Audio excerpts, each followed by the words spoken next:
নমস্কার, একালের রান্নাঘরে সকলকে স্বাগত জানাই। আজকে চলে এসেছি একটি ব্রেকফাস্ট ও ডিনারের রেসিপি নিয়ে। রোজ রোজ রুটি বা পরোটা খেতে ভালো না লাগলে ঝটপট এই রেসিপিটি আপনারা তৈরি করে নিতে পারবেন। বানানো ভীষণই সহজ আর খেতে হয় ভীষণই সুস্বাদু।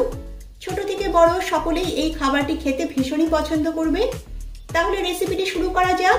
রেসিপিটি ভালো লাগলে লাইক ও শেয়ার করবেন আর আমার চ্যানেলটিকে সাবস্ক্রাইব করে আমার পাশে থাকবেন।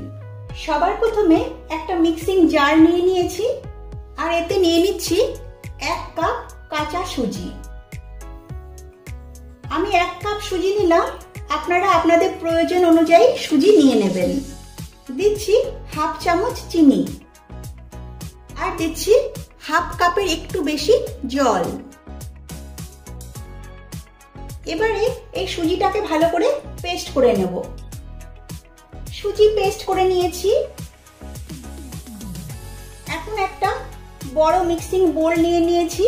এবারে এতে নিয়ে নিচ্ছি পেস্ট করা সুজি আর তার সঙ্গে দিচ্ছি হাফ কাপ ময়দা। দিচ্ছি 2টো ডিম, একটা বড় সাইজের কুচনো পেঁয়াজ, দিচ্ছি কুচনো কাঁচা লঙ্কা। ঝালের পরিমাণটা আমি বলছি না, আপনারা যে যেমন ঝাল পছন্দ করেন সেটা বুঝে ঝাল দেবেন। দিচ্ছি স্বাদমতো লবণ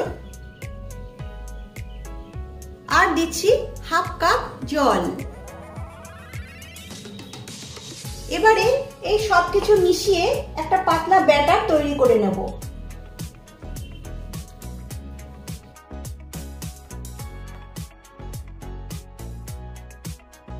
দেখুন ব্যাটারটা রেডি করে নিয়েছি আর ব্যাটারের কনসিস্টেন্সিটা একটু দেখে নিন। এরকম পাতলা করে ব্যাটারটা তৈরি করতে হবে। এবারে যাচ্ছি নেক্সট স্টেপে। এদিকে একটা ফ্রাইং প্যান গ্যাসে বসিয়ে দিয়েছি। প্যানটা ভালো করে গরম হয়ে গেছে। এবারে এতে দিয়ে দিচ্ছি সামান্য সাদা তেল। তেল চারদিকে ব্রাশ করে দিচ্ছি। এবারে যে ব্যাটারটা আমি রেডি করে রেখেছি সেখান থেকে ব্যাটার আমি এতে দিয়ে দিচ্ছি। তারপর চারদিকে স্প্রেড করে দিচ্ছি। এখন গ্যাসের ফ্লেম লো টু মিডিয়াম করে কিছুক্ষণ অপেক্ষা করছি। কিছুক্ষণ পর আমি এটাকে দেখাচ্ছি। দেখুন এর ওপরের কালার বেশ অনেকটাই চেঞ্জ হয়ে এসছে। এবারে এর ওপরে সামান্য সাদা তেল দিচ্ছি। তেল চারিদিকে ছড়িয়ে দিচ্ছি। এবারে এটাকে উল্টে দিচ্ছি।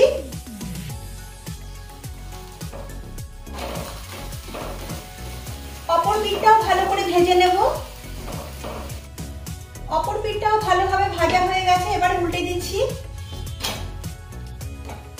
দু পিঠই ভালোভাবে ভেজে নিয়েছি। এবার এটাকে ফোল্ড করে নিচ্ছি।